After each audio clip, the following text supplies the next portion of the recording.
All right, good evening, everybody. We're about to get started here in just a few moments for Our Watch with Tim Thompson.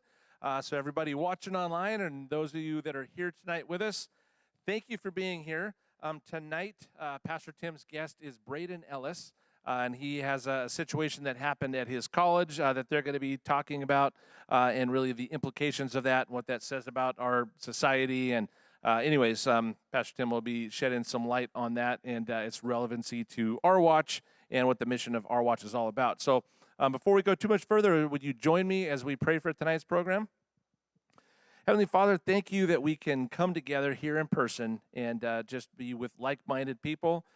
We just pray for everybody here tonight and for everybody watching online that you would just educate us well and that we would be equipped and informed in a way that we can use our voices that make a difference in the public square, in our culture and in our families and everywhere else, God. So I pray for the conversation tonight between Pastor Tim and Braden, that you would bless it, that it would go far and wide and reach the people that you want it to reach. We just ask for your continued blessings, and we thank you for all of them. In Jesus' name we pray. Amen.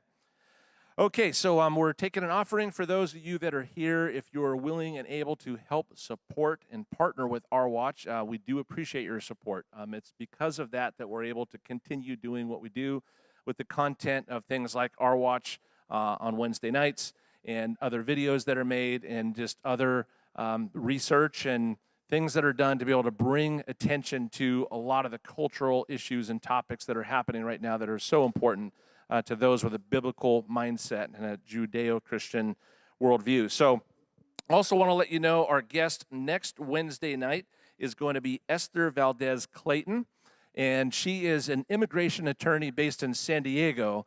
And what she's going to be talking about is the impact of what's happening with the children, the whole border crisis, and is going to be able to talk about some views on what the church really can and should be doing to address that and what kind of impact that can have on these kids. And so, like I said, she's an immigration attorney, so she's going to talk about how she's able to help people come to America, which is what it's here for, in a legal way. And so she'll give a whole lot more detail next week. So if you can join us online or be here next week, 7 p.m., that would be awesome.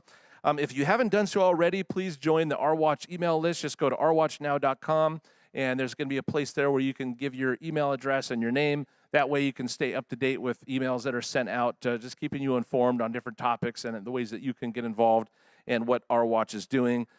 Make sure that you subscribe and get the notifications on the YouTube channel, also on Rumble, and the social media sites like Instagram, Facebook, Twitter, and I think that's about it. So anyways, lastly, too, for those of you that are here tonight in the house, you probably noticed the 412 church bus out front. So that's a member of 412 Church Murrieta who's going to be participating in the Night of Destruction at the Paris Speedway this weekend. And he would love to get as much support as possible. So if you can go out and support him, that would be awesome. And he's asking people to sign his church bus out there. And so he's got some Sharpies out there, and you can sign your name on there, put a Bible verse or some kind of encouraging words. That would be really cool and mean a lot. So that's all I got as far as announcements for tonight, and we're going to be getting started in just a few moments. So sit back and relax and enjoy Our Watch with Tim Thompson.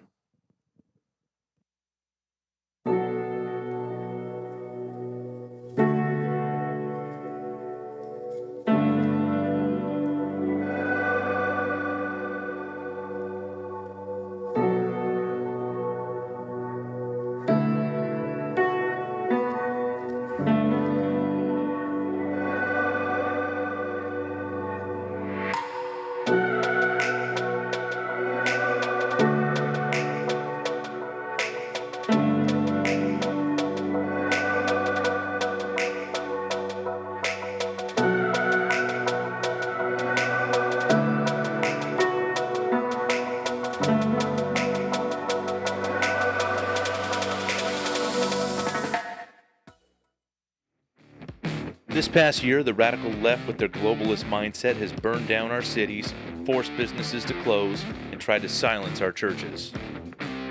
They told us to wear a mask and stay home to save lives, and many Christians remained silent. That is no longer an option. The silent majority will be silent no more, and the sleeping giant has been awakened. We are going to use our voice to take back the media, stop the censorship, and very loudly take back the public square.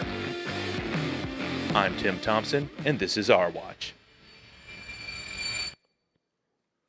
Well, good evening, everybody. Welcome to Our Watch. So glad to have you all out. And I do want to say hello to everybody that is tuned in online. We are glad you are with us, and we are so excited to talk about what is going on in our culture. And we're excited not because a lot of these things are good.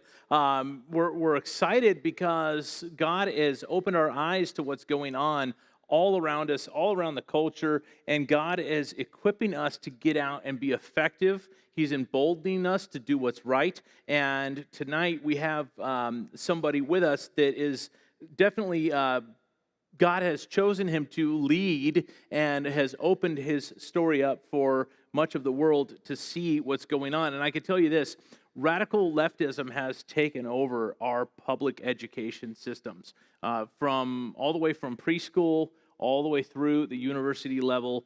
Radical leftism is the religion that they teach. And it's really a sad thing. This is why I've got such a heart and a passion for the public school system and getting the right people elected and getting some change happening, because we can't let things continue how they're going. If we do, we are complicit in it. And so I'm happy to have so many people here tonight that are awake and aware of what's going on. And I know that all of you tuned in online are thinking the same way. You want to be effective for the Lord as we await His return. So I want to invite up our guest this evening. Our guest is a student from the Cypress University. During a class session, one of his teachers berated him for saying that police officers are heroes.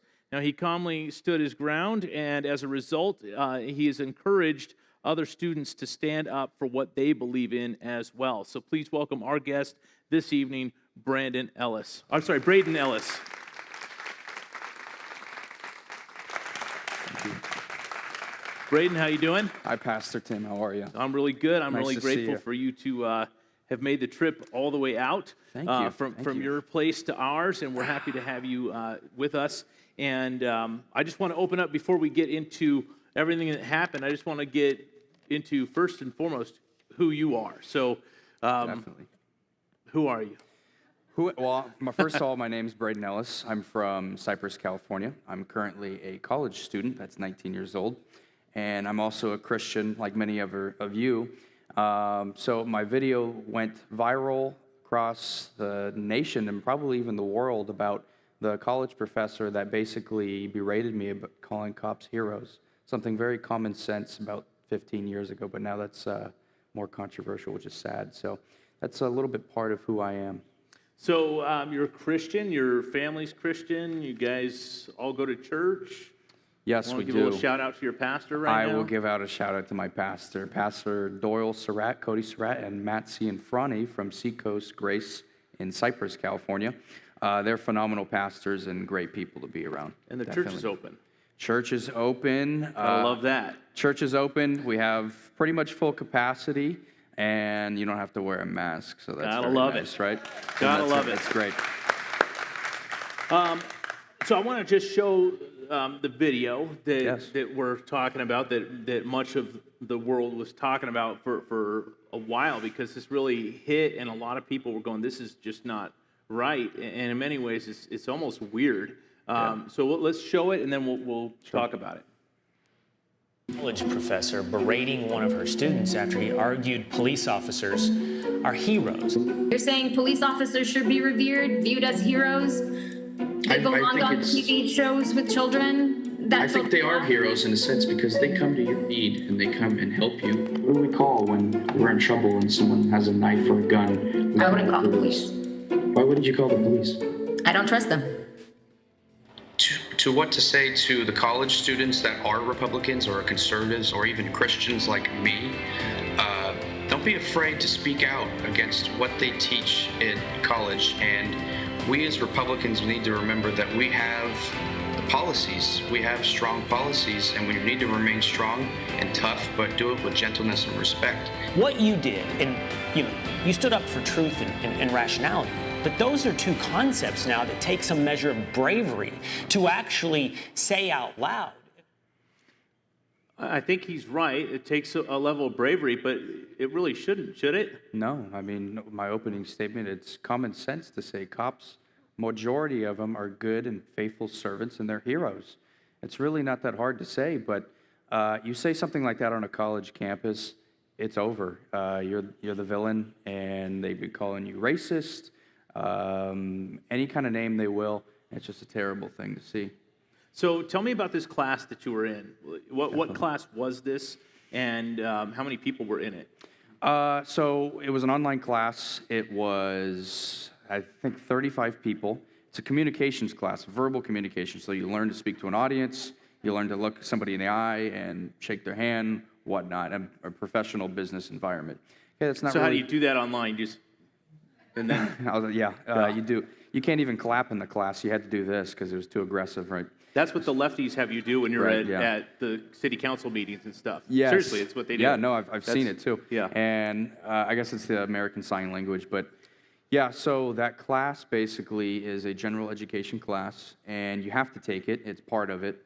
And basically what happened in that day, in that video, was I had a speech on cancel culture, about 6 or 7 minutes on cancel culture, and I said how it's ruining America. And basically, after you do a Q&A for about, I'd say, 10 to 11 minutes, students can ask you questions, and the professor can ask you a question about your speech and the product material. And basically, it started off fine. A couple of people were asking me questions about my speech, and you see in that clip, basically, the professor wanted to focus on the cops part. So basically, I brought up how the Paw Patrol, which is a Nickelodeon show, basically of a couple dogs, a nurse, a doctor, and I believe a firefighter. During the summer of George Floyd, they took off the cop dog because every cop is bad in their eyes, right? So I brought up that fact of the Paw Patrol being canceled and that dog being canceled. I also brought up Live PD and the show Cops, where you get to watch the cops interact with the community and basically see what they're doing on their day-to-day basis, which is a very dangerous job. So that's what I brought up in my speech, and it ended up into that back and forth. So you've said that cops are heroes. Did you have anybody else in the class supporting you? I think there was one other conservative guy that was in my class. I don't believe he was present that day. But after all of this story became a big deal, and you saw it over the weekend shows and into the week, and the nation saw it, there was a few people I did not even expect to be on my side with this issue. The people that were quiet, that would not talk in there, they wouldn't look like someone that would speak conservative values. And they came out and said, my dad's an LA County sheriff, thank you for what you're doing, or I support you, and you should be able to say your piece without getting berated by a professor. Yeah. So you had a couple of people Yes. supporting you, but by and large, most everybody was against you.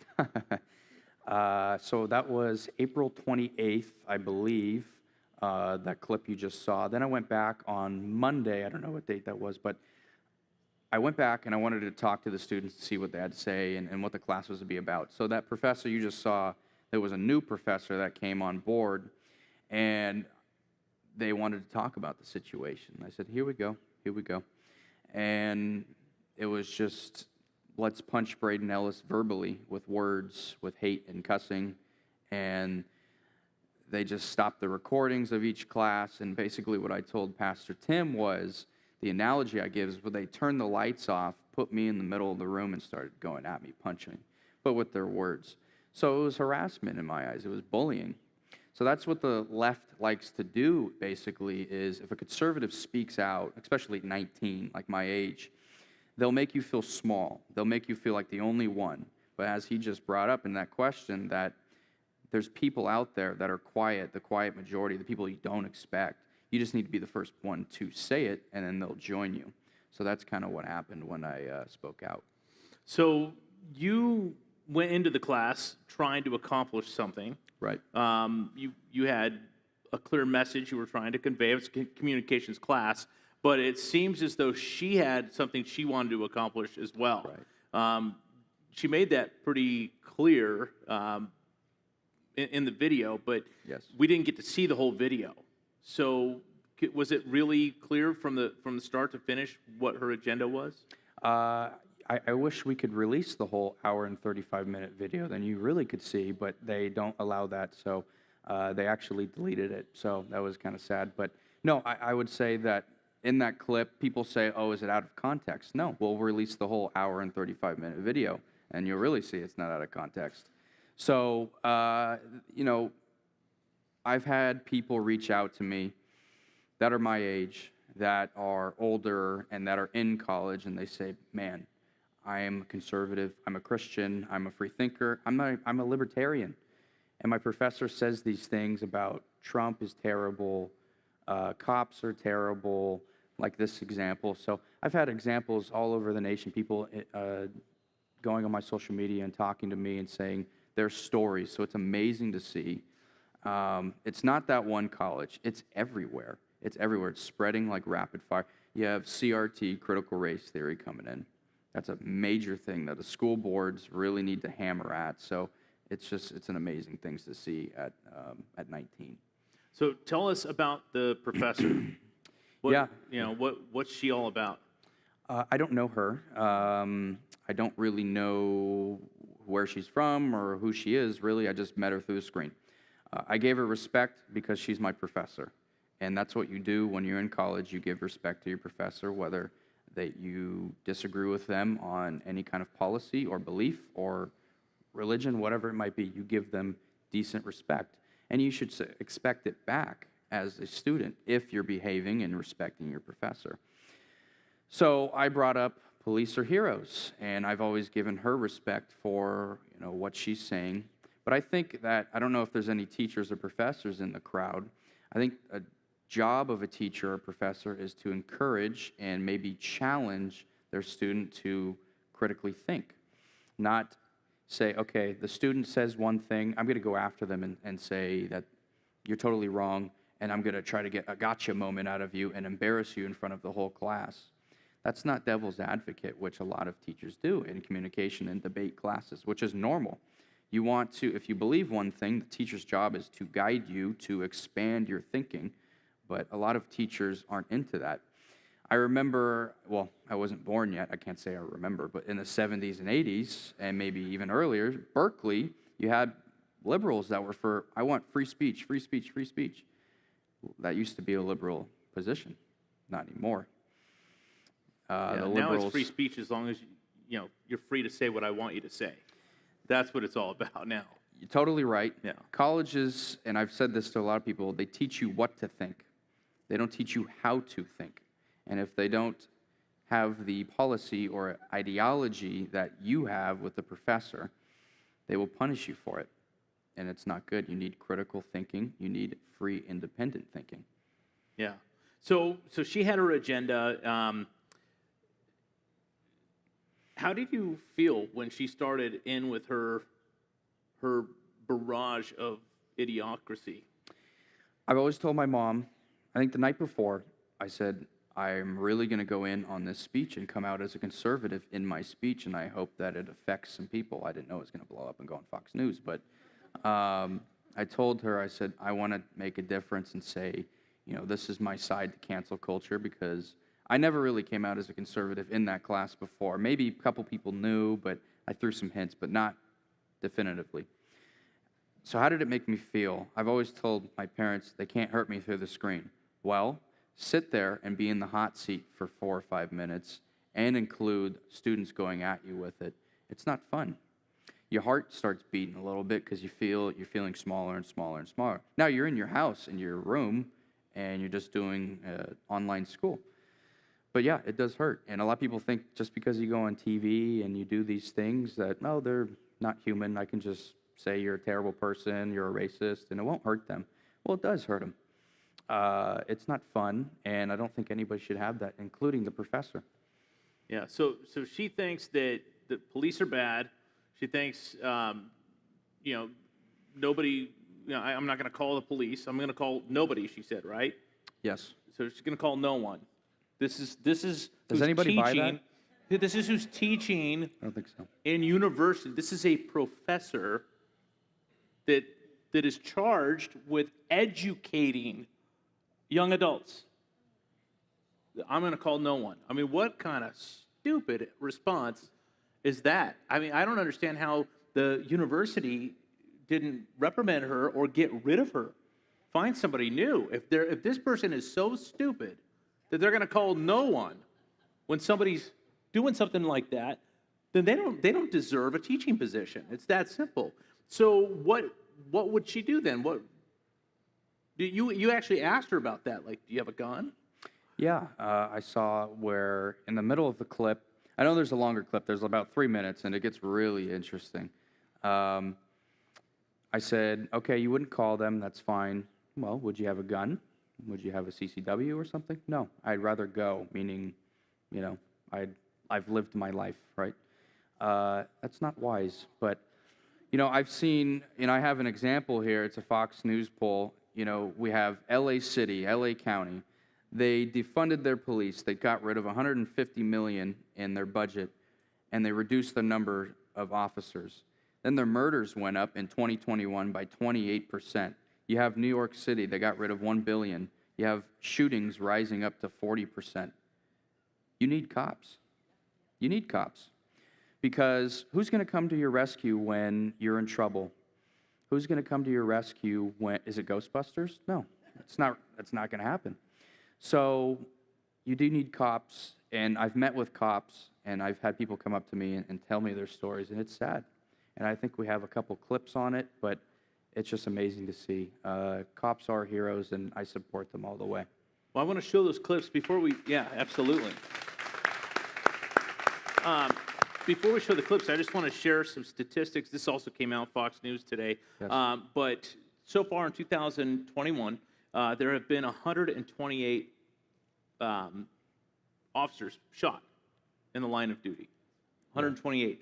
26 of them were killed, and there have been 27 ambush-style attacks this year on our police officers. That's up 50% from last year. 50% from last year. So here's the fact. This whole defund the police and all of this cultural Marxism that's taking place within the public school system is not getting us somewhere good. This is not a good thing at all. And biblically, I mean, as Christians, we have an intricate, an intrinsic love and desire for law and order. And the fact that they're trying to defund the police, we're only going to see these numbers rise. Right. And we're going to see more attacks, on our police officers. Let's go ahead and show the first clip of what happened. You guys may remember seeing this in New York. Take a look. Videos showing New York City police being doused with water are sparking outrage. The footage was taken in Brooklyn over the weekend. Police were responding to a call about a disorderly group. At one point, someone poured a bucket of water on an officer. A similar incident was captured in Harlem. Officers were making an arrest when they were pelted. One was hit on the head with a bucket. NYPD Chief Terrence Monahan called the videos reprehensible and encouraged New Yorkers to treat officers with respect. New York City Mayor Bill de Blasio also condemned the incidents. No arrests were made in either cases, but the NYPD is investigating. No arrests made. None. Why are no arrests made? Well, I'll tell you why there's no arrest made. Because once you make the arrest and you end up with a DA, and the DA is going to end up dismissing it because they don't want to be called racist. Now, the funny thing about that is, did you notice the ethnicity of those police officers? I know you noticed it. Definitely. I saw two Asian men that are patrolling NYPD on the beat. I believe that was from 2018, 2019. De Blasio doesn't have their back at all. Cuomo doesn't have their back. Who has their back in the NYPD? Nobody. And it's so sad to see that people are chucking things. The cop was making an arrest for, I believe, a DUI in that story. And he's getting water doused on him. and a bucket thrown at him. He may have a daughter, he may have a son. I'm sure he has a wife or girlfriend that he wants to come home to. And he comes home and he's beat and he has purple markings on him because he's trying to protect and law and serve our country. And he's treated by civilians, and there's no punishment for them. It's just they're a punching bag. That's so sad to me. Yeah, well, Jesus warned us about a time like this where lawlessness would abound, the love of many would grow cold. Right. I've been around much longer than you. Yes. And and I think true. when I was a kid, I just that type of video to me seems impossible.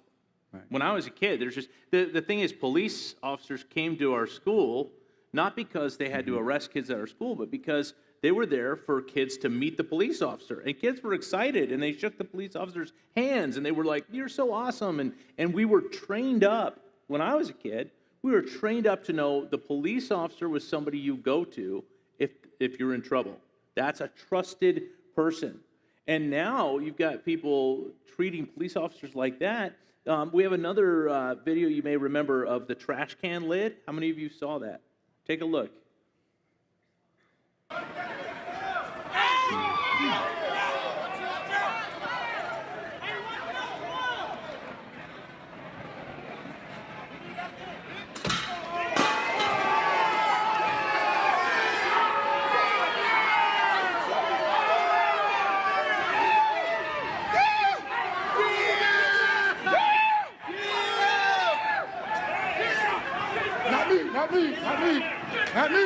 Not me. Me.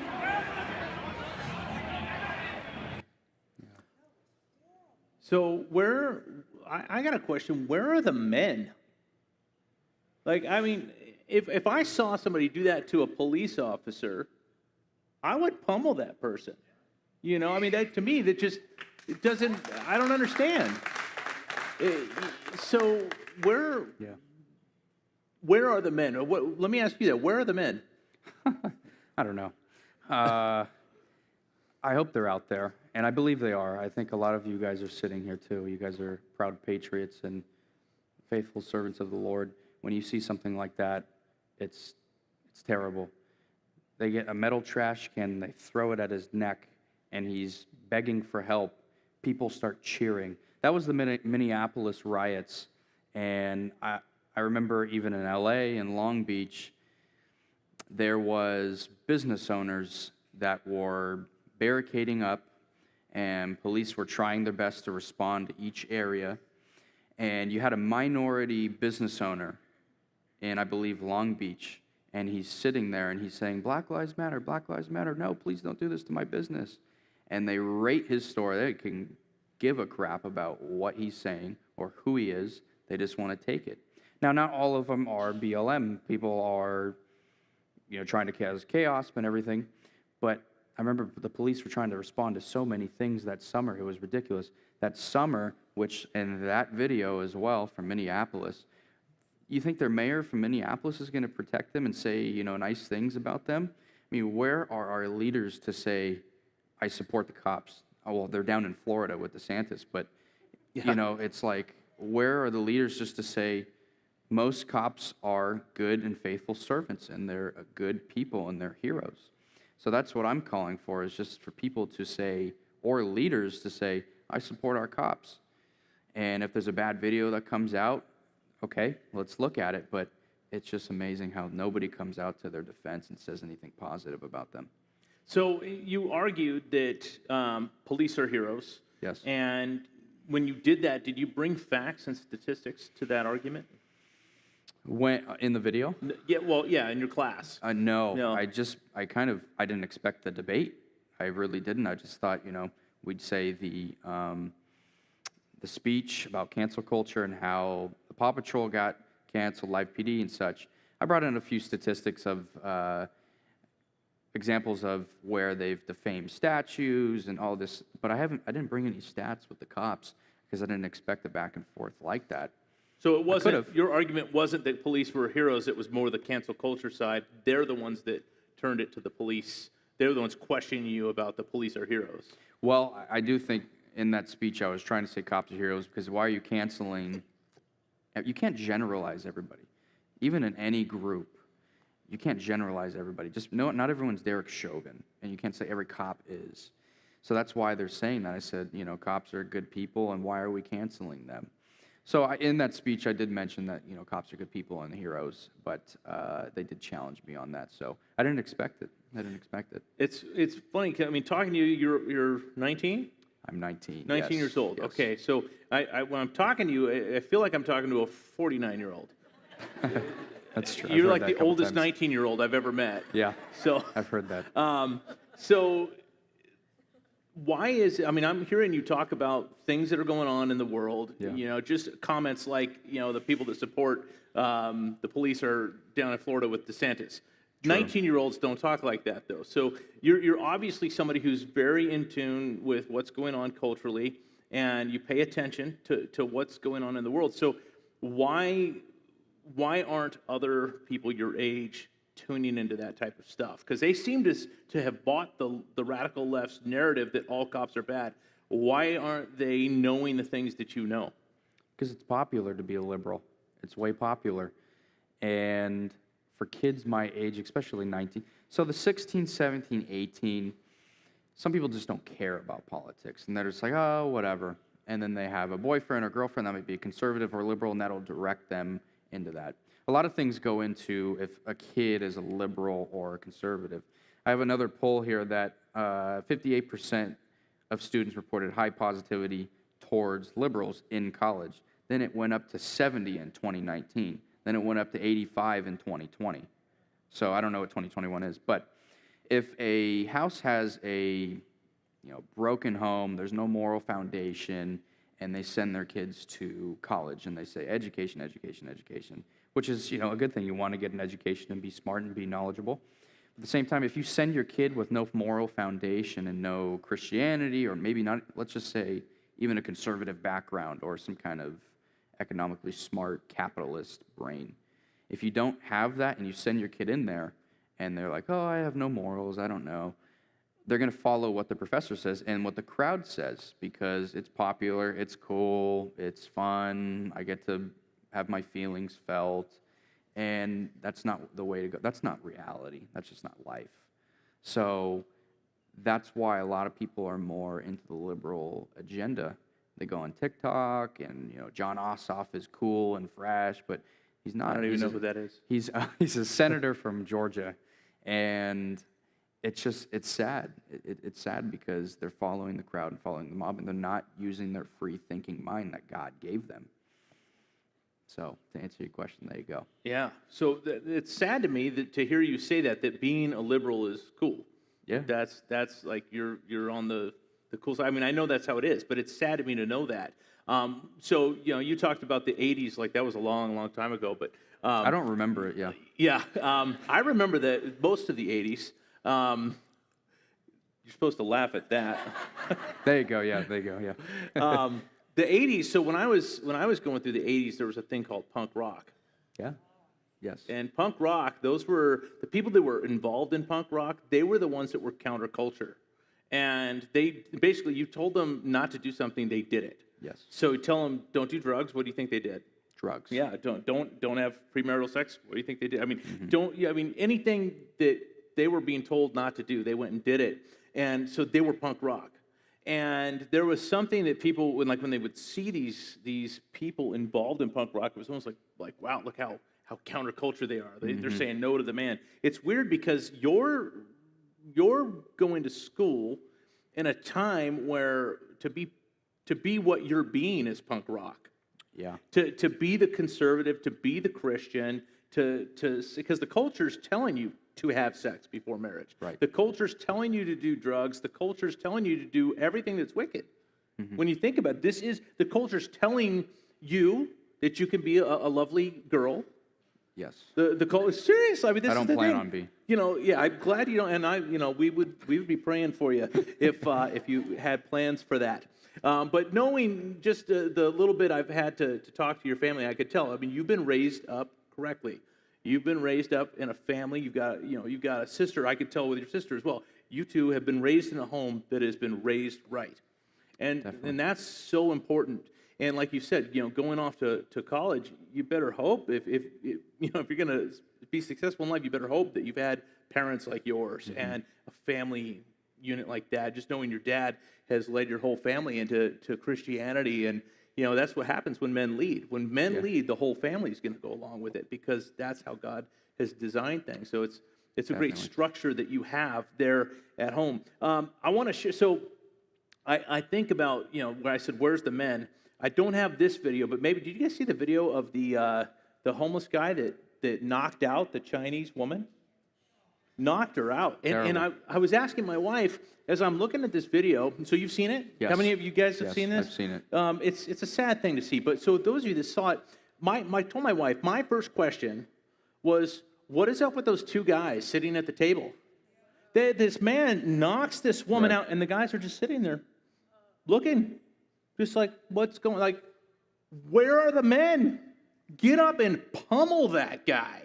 Why are you allowing a man to knock out an elderly Asian woman right in front of you and then sit there and do nothing?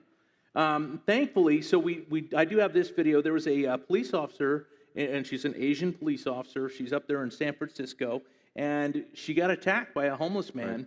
And people did come to her aid, but still, it's like I'm watching these guys come to her aid, and I weep for the future when I see these men.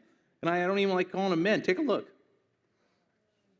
An attack on a police officer caught on video. Surveillance cameras are giving us a chilling look at the assault on an Asian police officer in San Francisco's Chinatown. It started with a man screaming at people and ended with the crowd stepping in to help stop the attack on the female officer. Tonight, as we wait to find out whether the suspect will face hate crime charges, many in the Asian community worry about what happens when even the police aren't safe. Here's NBC Bay Area's Ginger Kanahiro-Saab. He kind of came out of the parklet and was throwing cardboard around and was shouting stuff like, Chinese people don't belong here. David Yee snapped these pictures of that man, identified as 33-year-old Gerardo Contreras, the same man seen in surveillance video attacking an Asian police officer that is trying to detain him. Stop right there. You can see Contreras appears to comply as he's approached by an SFPD officer who orders him to turn around and put his hands behind his back. Then he turns and mauls her, crashing down on her with all his weight.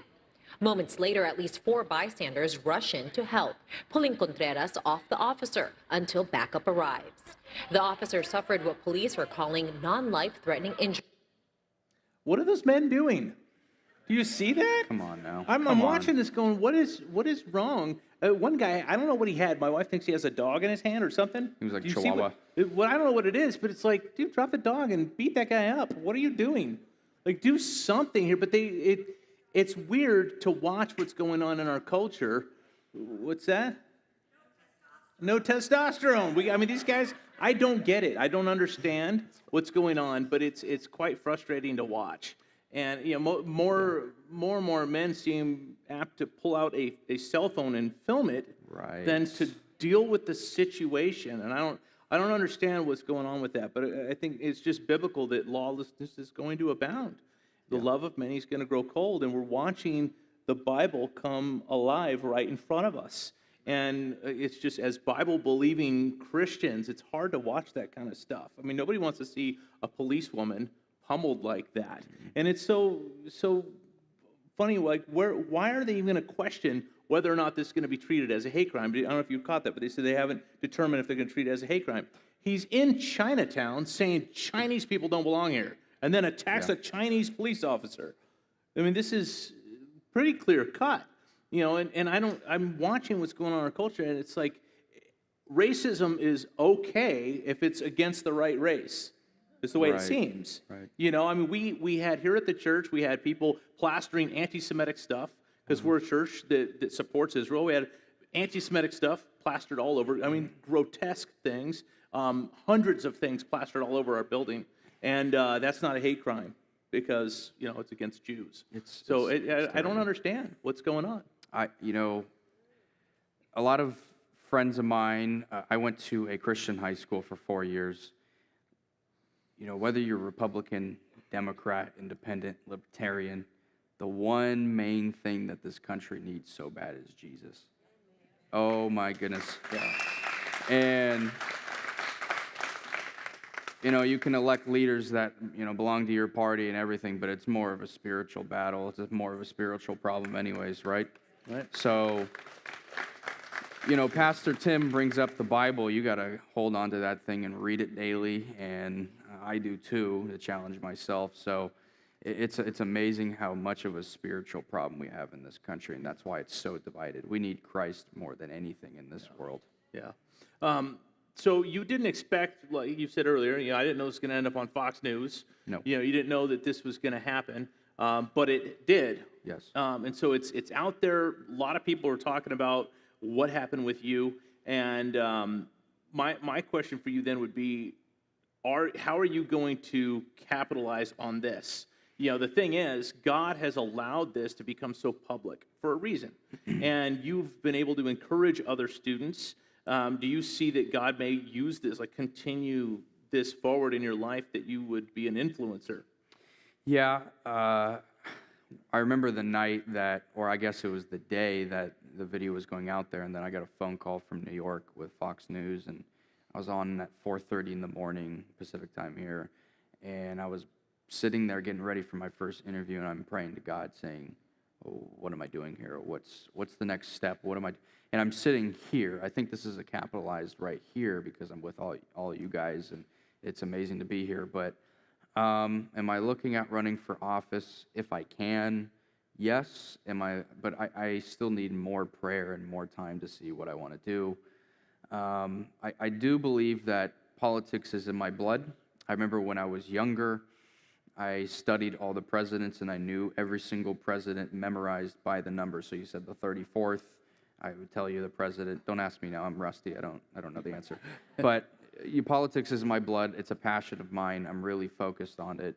But it's just in God's plan. We'll go for it. I can say one thing, but God will laugh and give you another plan. So I'm hoping, we'll do something with politics, because we do need leaders that are tough. We do need leaders that are tough, but do it with gentleness and respect. Stop the yelling, stop the name calling, and just get things done. So, yes. Yeah, so in the midst of doing what you're doing, you're certainly going to receive backlash. Yes. Have you gotten, any sort of threats on you personally or your family, or?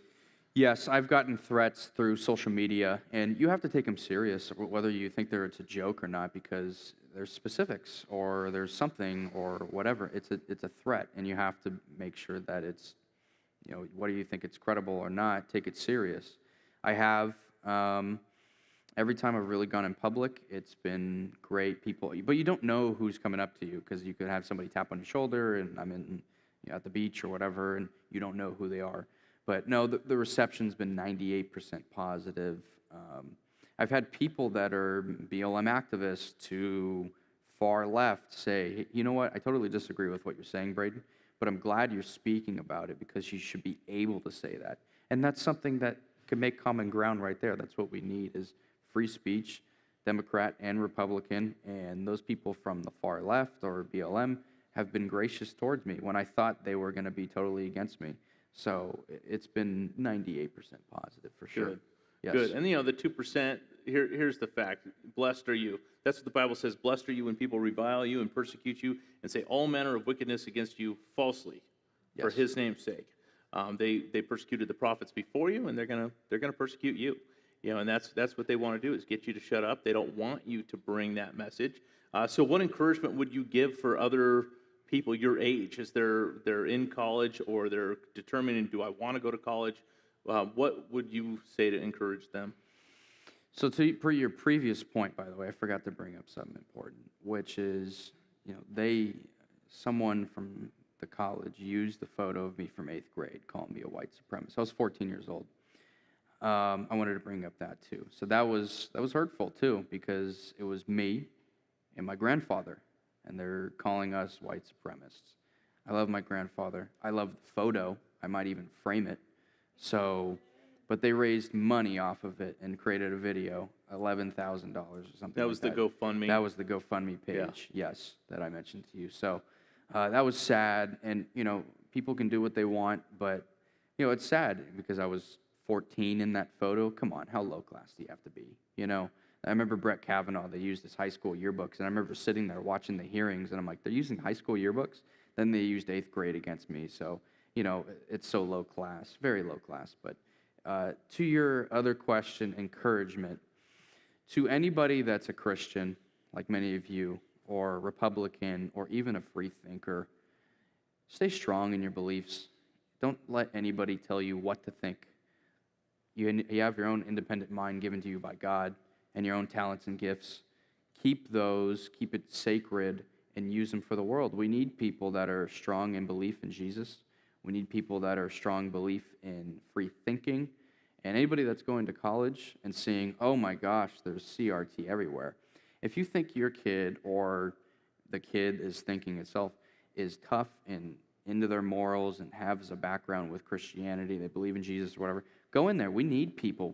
If Republicans pull out or free thinkers pull out of college, can you imagine what it's going to be like in 10? It's getting bad right now. Can you imagine in 10 years if we have no Republicans, no Christians?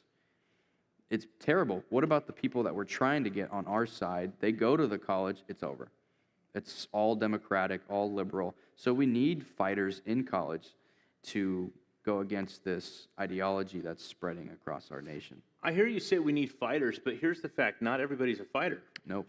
That's the thing, and nor should we expect everyone to be a fighter. I mean, the thing is, some people are fighters, you know, and some people are not.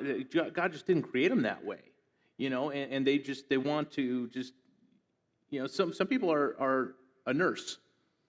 Yes. You know, they want to mend somebody when damage has been done. Like that's how God created them. Like, what would you say to somebody like that? It's like, I'm not in the fight. You know, I'm not a fighter, but you know, I just want to get through college and I just want to be me. You know. I'll give you another example too.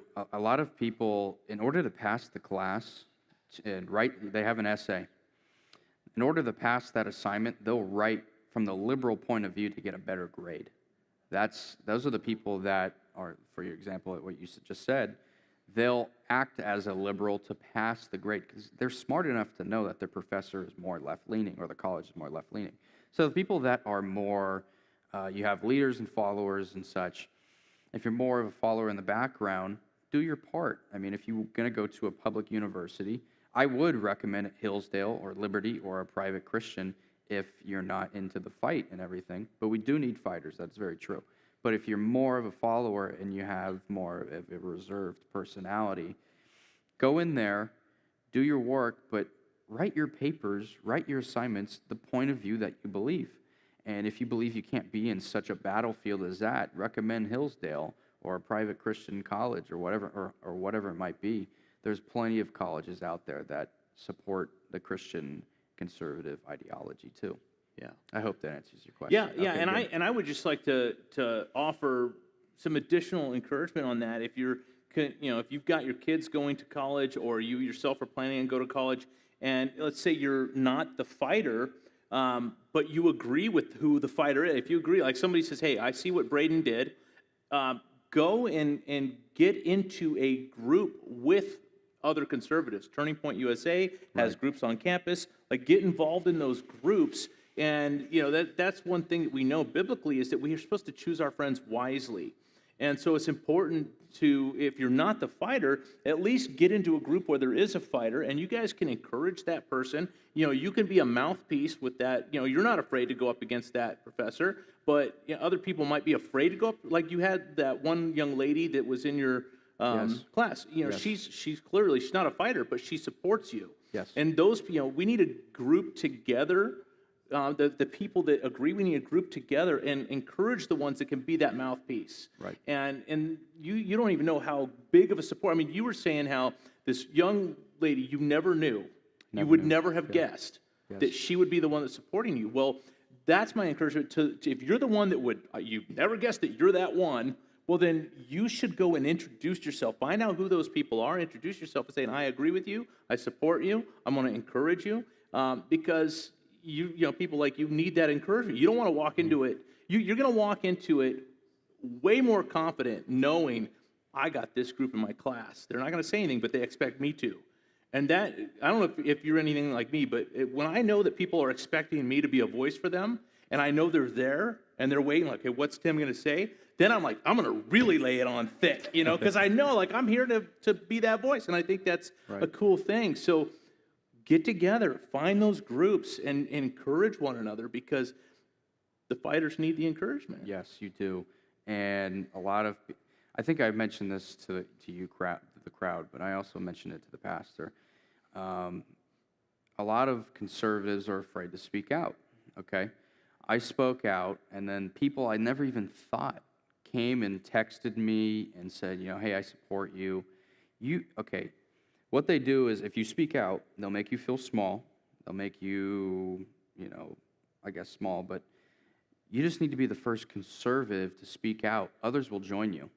You don't know who's conservative or who's not. It might be the person you may never even think.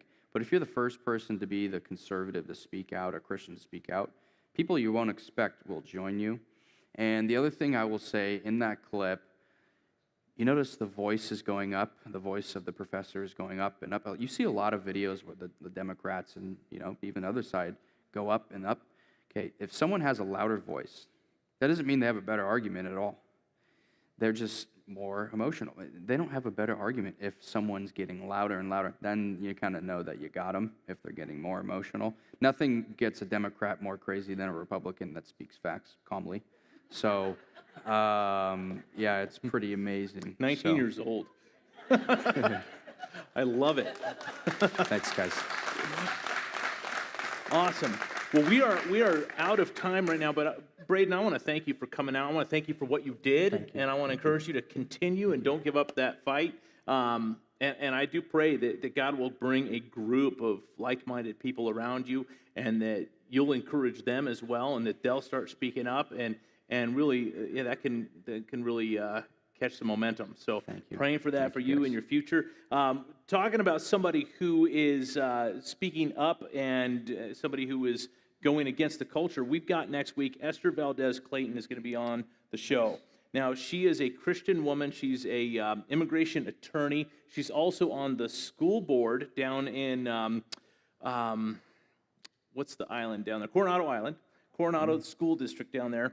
And if you remember AB 329, we talk about that quite often here on the program, but that is when the comprehensive sexuality training began. That's when that went into law, AB 329. And she decided, no, we're not going to do this. And she was the lone voice on the school board that said no to this. And then she actually convinced some of the other school board members to vote with her. And this is what we're looking for in school board members, somebody that will step up, be that one voice, and then encourage other people to voice in with some common sense as well. So next week, you're not going to want to miss Esther Valdez Clayton. And so really glad that all of you came out tonight. Thank you to everybody that tuned in online, and we will see you all next week on Our Watch. God bless. Thank you, guys. Thank you.